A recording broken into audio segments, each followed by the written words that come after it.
All right, guys, I wanted to give you a little morning stock update here. So retail sales came in weaker than expected, which makes sense because the higher tariffs at the time, people were pausing their spending, right? Especially with higher ticket items to wait to see what happened. And now obviously we know we got a deal worked out with China for now.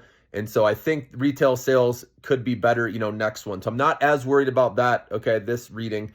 But the PPI inflation came in much lighter than expected. Headline PPI year over year was actually shows a decline of negative or of 0.5%. And so we haven't seen those levels since the pandemic. That's deflationary, but this does help corporate profits.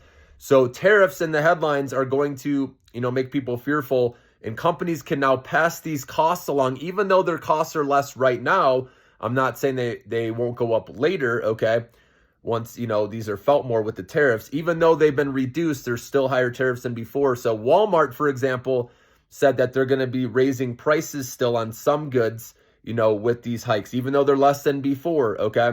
They did have a good report overall, but they did say it's going to be volatile with their earnings and everything over the next 2 quarters, which makes sense because they don't know, right, what's going to stick with these tariffs, right? Because for right now, they're lower, but what about after the 90 days? So a lot of uncertainty, and that's what Walmart's saying, and that totally makes sense, okay? I do think we'll climb, through this, and that Trump will negotiate something permanent with China, and then that would be good, where we can have more visibility. So it's just going to provide another dip buying opportunity, potentially, especially if you missed, the latest rally, and we were overbought anyway, so any reason to have stocks sell off, which is what's happening a little bit this morning, okay? So PPI lighter than expected, retail sales came in weaker. This can open up the door for an interest rate cut in June, though, which helps stocks like Upstart. So that's one you could try to play. Like I said, whether you're, short-term trading it or long-term investing in it, obviously that's the easiest way to go. It was a little above $50 per share, which is a good price if you're holding long, okay? Because once we get into interest rate cuts, I expect Upstart stock to be higher. So we covered Walmart as well with their earnings, and then also United Healthcare. So more bad news, criminal investigation with possible Medicare fraud. So this is one, like I said, if you're going to hold super long, you dollar cost average very slowly. But this is a falling knife right now, guys, and it's not fun catching that, okay? And things can go lower than you expect when there's a lot of negative news around it because, institutions, big money isn't in a rush to buy this one. So it can go lower than we think. So just if you're going to buy it and hold long term and be patient, that's fine. But I wouldn't be betting the farm on it, okay? I saw some comments, people buying a lot of UNH stock, okay? It hasn't even formed a bottom yet. Just remember that, guys, okay? And then also, what else do we have? Dick's Sporting Goods is buying Foot Locker in a $2.4 billion deal.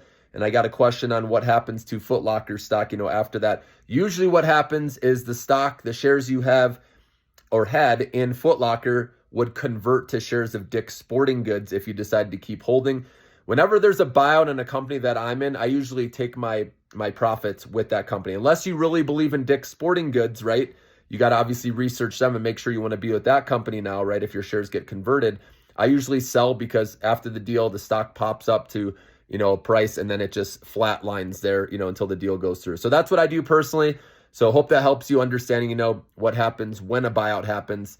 The shares that you own, a Foot Locker, for example, are going to get converted into Dick's Sporting Goods. That's what usually happens. It's not always the case, but typically that's what happens. So that's what's up this morning. Have a great day.